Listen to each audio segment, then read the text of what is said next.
3 দিন পরে আমাদের কেস সেটআপে অর্থাৎ আমাদের বাসার ছাদে যে হচ্ছে একটা এভিয়ারি আছে সেটাতে এসে বেশ মজার কয়েকটা ঘটনা ঘটছে, সেটা আপনাদেরকে দেখাবো। আর ওভারঅল পাখিগুলোর কি অবস্থা সেটা আপনাদের সাথে শেয়ার করবো। ভিডিওর সাথেই থাকুন, আশা করি ভালো লাগবে।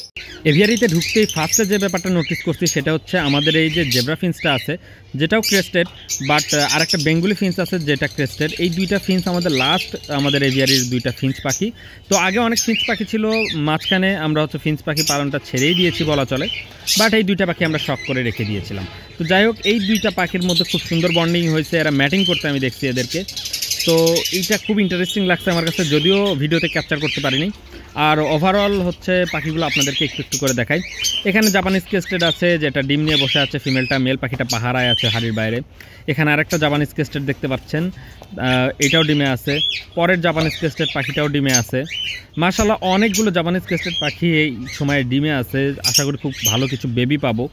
তো যাই হোক, জাপানিজ ক্রেস্টেড পাখিগুলা এবং সেই সাথে আমাদের কিছু সিলেক্টিভ পেয়ারিং করা লাভবার্ড আছে এইদিকে, সবগুলো পাখি আমরা একটা একটা করে আজকে চেক করব, যাতে করে কোন পাখিটা কী অবস্থায় আছে। যেহেতু আমি বাইরে ছিলাম, আসার পর পাখিগুলোর কোনটার কোন প্রবলেম সেটা দেখতে হবে, সেই অনুযায়ী সলভ করতে হবে প্রবলেমগুলো, যাতে করে পাখিগুলো ভালো থাকে। এখানে আমাদের বাজডিগার আছে এক জোড়া, এটা ডিম পারতেছে অলরেডি। এখানে এক পিস সিঙ্গেল ফিমেল লাভবার্ড আছে আমাদের। তো এই পাখিটার জন্য খুব দ্রুত একটা পেয়ার দিতে হবে, তো আশা করি তাহলে খুব ভালো একটা রেজাল্ট দিবে। আর ওভারঅল এইদিকে আমরা পেয়ারিংয়ের জন্য বেশ কিছু ইয়েলো ফিশার রাখছি। এই পাখিগুলো এখানে আমরা পেয়ার করতেছি, তার মধ্যেও কিন্তু ডিম দিয়ে দিয়েছে। এগুলোকে আমরা চাই যেটার সাথে যেটা আমরা পেয়ার দিব সেই অনুযায়ী পেয়ার করার জন্য আমরা আলাদা কেজে এদেরকে একবার করে আমরা হচ্ছে ডিম পারিয়ে নিচ্ছি, যাতে করে কলোনিতে ছাড়লে এরা হচ্ছে পেয়ার মেনটেন করে। তো ওভারঅল কোকাটেলগুলো মাশাআল্লাহ ভালো আছে। এখানে এই কোকাটেল জোড়া কিন্তু ডিম দিছে মাশাআল্লাহ, 6টা ডিম দিছে। তো বক্সগুলো একটু একটু দেখতেছিলাম, কারণ কোকাটেল পাখির বক্স একটু বারবার চেক করতে হয় আপনারা জানেন, বাট লাভবার্ড পাখির ক্ষেত্রে একটু হচ্ছে বক্স চেক করা বা হাড়ি চেক করা কম হলেও কোনো প্রবলেম হয় না। তবে এখানে আমাদের এই পেয়ারটার প্রথম হচ্ছে ডিম বাচ্চা করলো। তো এই পেয়ারের একটা বাচ্চাই হয়েছে এবার, আশা করি পরবর্তী টাইমে অনেক বেবি পাবো।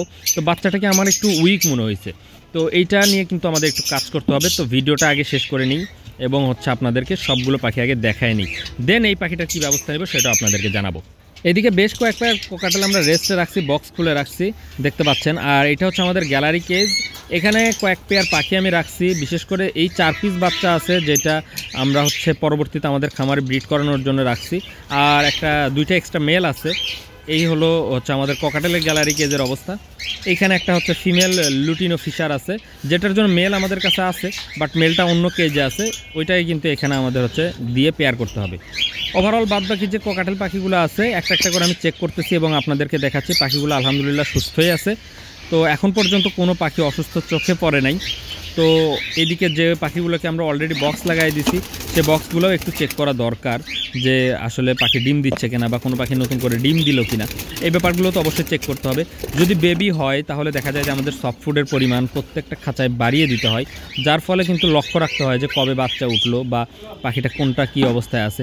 কারণ কলোনিতে আমরা হচ্ছে এক জায়গায় সফট ফুড দিয়ে দিই, সবগুলো পাখি যার যেমন প্রয়োজন সেই অনুযায়ী খায়, কিন্তু কেজে কিন্তু সেটার কোনো হচ্ছে অপশন নাই।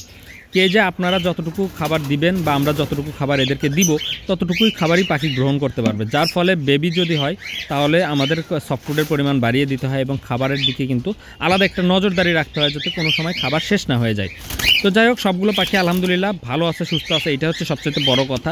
ডিম বাচ্চার ব্যাপারটা তো পাখির সুস্থতার সাথেই হচ্ছে সরাসরি নির্ভরশীল। তো আমরা একটা একটা করে পাখি চেক করতেছি, পাখিগুলো যদি ভালো থাকে রেজাল্ট ডেফিনেটলি ভালো হবে, এটা নিয়ে কোনো টেনশনের কারণ নাই। এখানেও আমরা 5টা 6টা করে ডিম পাইছি। তো যেহেতু হচ্ছে শীতটা প্রায় শেষের দিকে, এই সময় যে বেবিগুলো কোকাটেলের হবে আর সবগুলো কোকাটেল আমরা ব্রিডে দিয়ে দিব, এই বেবিগুলো কিন্তু খুব সুন্দর হেলদি হবে এবং কোকাটেলের সাকসেস ব্রিড পাওয়ার কিন্তু এইটাই পাখিকে ব্রিডে দেওয়ার সময় বলে আমি মনে করি। অর্থাৎ শীতের শেষের দিকে আমরা কোকাটেল পাখিকে ব্রিডে দেওয়ার চেষ্টা করি। বেশ কিছু পাখি আগেও ব্রিডে চলে গেছে, যার ফলে অল্প কিছু বাচ্চা কিন্তু আমাদের এভিয়ারিতে আছে। বাট এই সময়টাতে যদি আমরা কোকাটেল পাখিকে হচ্ছে ব্রিডে দিই বা এই যে এই ডিমগুলো থেকে যখন বাচ্চা উঠবে তখন শীত মোটামুটি শেষের দিকে বাচ্চাগুলো খুব সুন্দরভাবে সার্ভাইভ করতে পারবে, কোনোই প্রবলেম হবে না। কারণ কোকাটেল পাখি নেস্টিং করে না, এই ব্যাপারে আগেও আপনাদের সাথে বারবার আলোচনা করেছি যে আমি শীতকালটা অনেকেই কোকাটেল পাখিকে ব্রিড করাই, বাট আমি শীতকালে পাখিকে একটু রেস্টে রাখার ট্রাই করি। কারণ এই পাখিগুলো যেহেতু নেস্টিং করে না এবং বাচ্চা ওঠার পর দেখা যায় যে বাচ্চাকে কাছে নিয়ে বসেও থাকে না, যার ফলে একটু এই পাখিগুলোর ঠান্ডায় বাচ্চাগুলোর প্রবলেম হয়। তো আলহামদুলিল্লাহ এখানেও দেখতে পাচ্ছেন 4টা বাচ্চা আছে। এখানে এই যে কালো দুইটা দেখতে পাচ্ছেন, এই কালো দুইটা হচ্ছে বেবি, এবং সাদা একটা ভি পাইড বেবি এবং একটা ক্লিয়ার পাইড বেবি। আর পাশে যে বড় দুইটা দেখতে পাচ্ছেন এরাই কিন্তু এর প্যারেন্টস। তো যাই হোক 5টা বাচ্চা দিচ্ছিল, একটা বাচ্চা আমরা আরেক জায়গায় ফোস্টার করেছি, এখন এখানে 4টা বাচ্চা আছে। আর এটা আমার অন্যতম একটা পছন্দের এক জোড়া পাখি। এই পাখিটাও ডিমে আছে। তো আমি হচ্ছে ট্যুরে যাওয়ার আগে এই পাখিটাকে ডিমে আছে এটা দেখে গেছি, তখন দেখি কি অবস্থা। তো মাশাআল্লাহ এখানেও কিন্তু 5টা ডিম পারছে। এই পাখিটা সবসময় 5টা করেই ডিম পারে, কখনো বেশিও পারতে দেখি নাই বা কমও পারতে দেখি নাই। তো এখানে আরও এক জোড়া পাখি দেখতে পাচ্ছি আমরা, 5টা ডিম পারছে। এইটা খুব সুন্দর মার্কিংয়ের এক জোড়া ককাটেল। এখানে হচ্ছে 3 পিস হচ্ছে বেবি আছে। 1 পিস বেবি আমরা টেম সাইজ হচ্ছে টেম করার জন্য আলাদা করে নিয়েছি এখান থেকে, যেটা অন্য পেয়ারের ফোস্টার করা ছিল। বাট ওভারঅল এখানে 3টা বাচ্চা আপাতত এদেরকে দেয়া আছে, এরা 3টা বাচ্চা টেক কেয়ার করতেছে। এখানে লুটিনো এক জোড়া ককাটেল আছে, সেখানেও 3টা বাচ্চা আছে। তো বাচ্চাগুলো একটু দেখতে হবে যে কী অবস্থা। আমি একটা কথা বলেছিলাম, শীতের সময় কিন্তু বাচ্চাগুলোর একটু প্রবলেম হয়। দেখতে পাচ্ছেন বাচ্চাগুলো একদম জড়সড় হয়ে আছে। এই জন্য এই সময়টাতে আমি চাই না যে আমাদের ককাটেল পাখি ডিম পারুক।